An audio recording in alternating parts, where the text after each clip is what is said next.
प्रिय विद्यार्थियों, मैं दुर्गेश दत्त दुबे आप सभी का हिंदी क्लास में स्वागत करता हूं।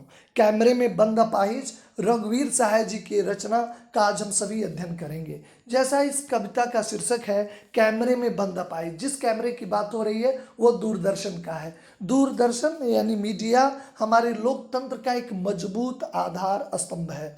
कहा गया है कि लोकतंत्र का एक मजबूत आधार स्तंभ दूरदर्शन यानी मीडिया होता है। भारत जैसे बृहद लोकतांत्रिक देश, पूरे विश्व का सबसे बड़ा लोकतंत्र वाला देश भारत है। अगर यहाँ पे हमारे अधिकार सुरक्षित है तो कहीं न कहीं मीडिया की भूमिका बड़ी सक्रिय है, बड़ी महती भूमिका है, जिससे हमारा लोकतंत्र सुरक्षित है। लेकिन मीडिया को ये स्वतंत्रता कहीं न कहीं व्यवसायीकरण की तरफ भी ले जाती है, उसे समर्थवान बनाती है, ताकतवर बनाती है, और इस ताकत का कहीं न कहीं दुरुपयोग भी होता है, क्योंकि अपने कार्यक्रम को रोचक बनाने के लिए, अपने कार्यक्रम का व्यवसायीकरण करने के लिए आज मीडिया की भूमिका कहीं न कहीं संदिग्ध हो रही। उस भावनाओं से आहत हैं रघुवीर सहाय, और उन्होंने कविताओं में बताने की कोशिश की है कि किस तरह लोगों की भावनाओं से खिलवाड़ करता है ये दूरदर्शन अपने टीआरपी के लिए, अपने कार्यक्रम की प्रसिद्धि के लिए। इनकी एक एक पंक्तियों का हम सभी अध्ययन करेंगे। इसके पूर्व आइए हम संक्षिप्त जीवन परिचय, रघुवीर सहाय जी का संक्षिप्त जीवन परिचय प्राप्त करते हैं। समकालीन हिंदी कविता के संवेदनशील कवि हैं। इनका जन्म लखनऊ उत्तर प्रदेश में 1929 में हुआ था। इनकी संपूर्ण शिक्षा लखनऊ में ही हुई थी। वहीं से इन्होंने अंग्रेजी साहित्य में एमए किया था। प्रारंभ से ये पेशे से प्रारंभ शुरू से ही ये पत्रकार थे। इन्होंने प्रतीक अखबार में सहायक संपादक के रूप में काम किया। फिर ये आकाशवाणी के समाचार विभाग में रहे। कुछ समय तक हैदराबाद से निकलने वाली पत्रिका कल्पना और उसके बाद दैनिक नवभारत टाइम्स तथा दिनमान से संबंधित रहे। साहित्य सेवा के कारण इन्हें साहित्य का एक बड़ा पुरस्कार, साहित्य अकादमी पुरस्कार से सम्मानित किया गया।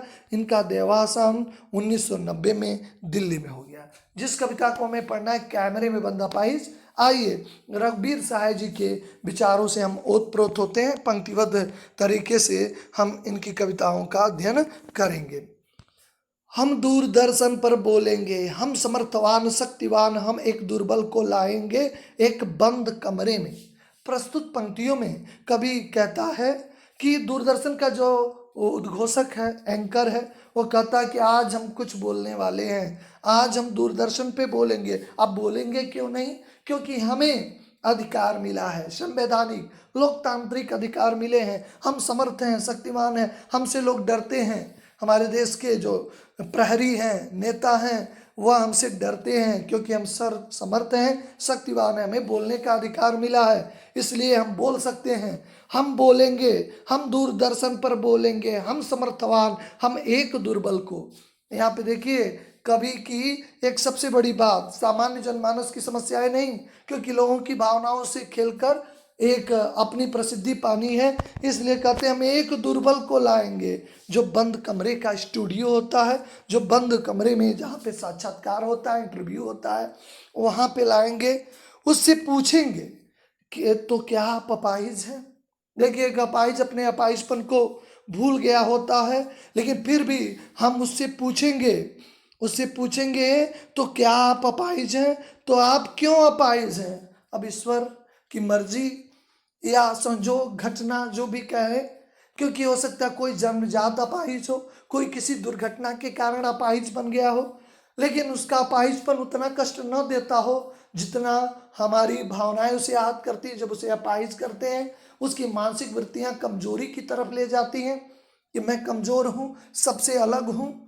इसीलिए हमारे देश के जो प्रधानमंत्री ने जो हमारे सदियों से चले आ रहे जिस इस शब्द को विकलांगता, अपाहिजपन को हटा दिया है, उन्होंने कहा ऐसे कहने से लोग कमज़ोर होते हैं और भारत कमज़ोर होता है, इसलिए ये निश्चित तौर पे इसका प्रयोग नहीं होगा। और संविधान में संशोधन कर दिया गया कि जो भी विज्ञप्ति, जो भी फॉर्म आएंगे उसमें या कहीं भी सरकारी कामकाज में जहां भी विकलांग शब्द होगा वहां पे दिव्यांग शब्द का प्रयोग किया जाएगा।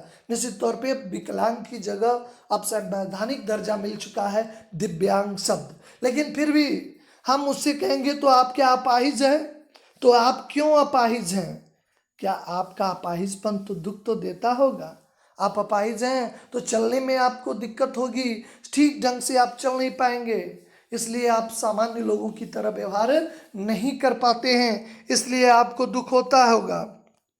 कोष्टक में दिया है, यानी वो संकेतों में कहता है कि कैमरा दिखाओ इसे बड़ा करके, इसकी जो विकलांग अंग है उस अंगों को बड़ा करके दिखाइए। फिर उससे पूछते हैं, हाँ तो बताइए आपका दुख क्या है, कैसे कैसे आपका दिनचर्या बीतता है, कैसे सामान्य रूटीन जो आपके दैनिक गतिविधियों का कार्य है वो किस प्रकार आप कर पाते हैं, जल्दी बताइए, वो दुख बताइए।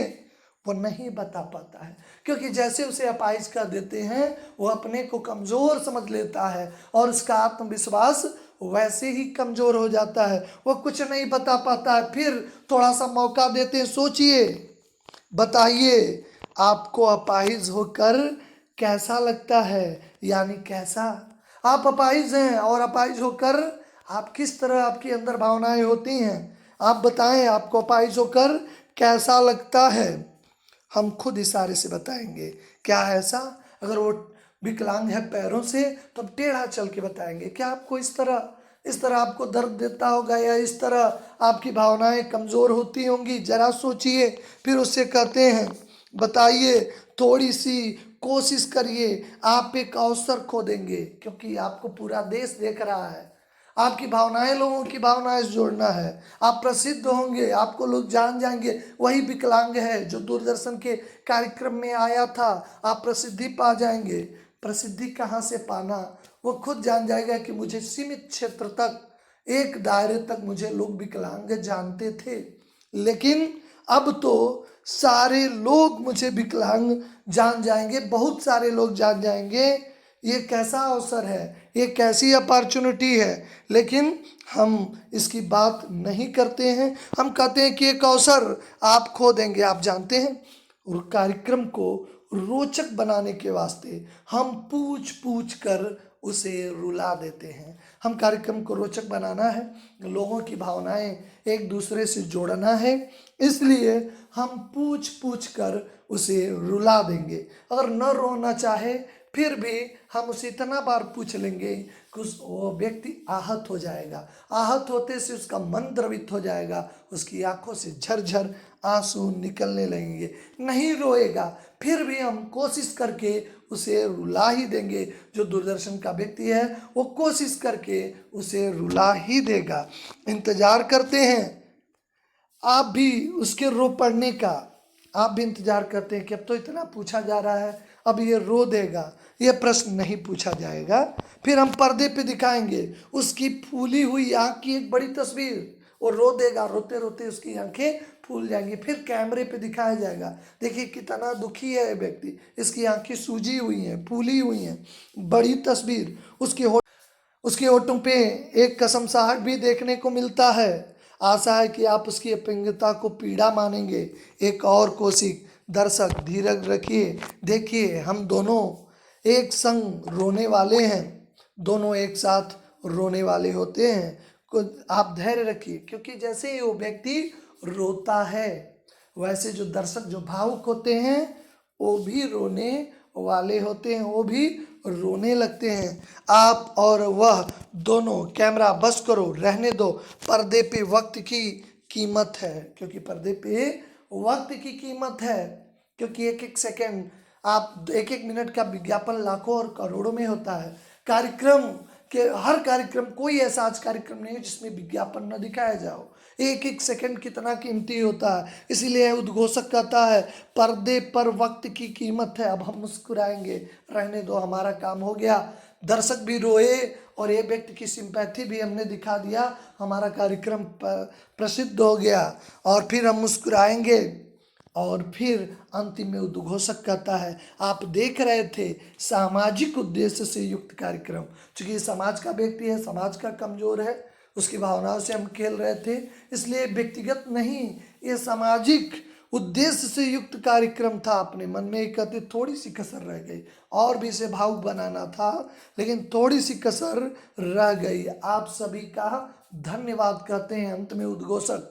इस तरह आपने देखा कि एक कविता जो किस तरह मीडिया की भूमिका यानी दूरदर्शन की भूमिका है उस पर सवाल उठाता है और उसके व्यवसायीकरण पे जो है प्रतिबंध लगाना चाहता है। तत्कालीन जो समय में मीडिया किस तरह बदलाव की ओर थी, लेखक ने उसे सही ढंग से समझा और अपने शब्दों में जो है व्यक्त करने की कोशिश की। आशा है कि आपको समझ में आया होगा। आप कमेंट के माध्यम से इस पर टिप्पणी कर सकते हैं। आप सभी का धन्यवाद। नेक्स्ट वीडियो में आपसे मुलाकात होती है।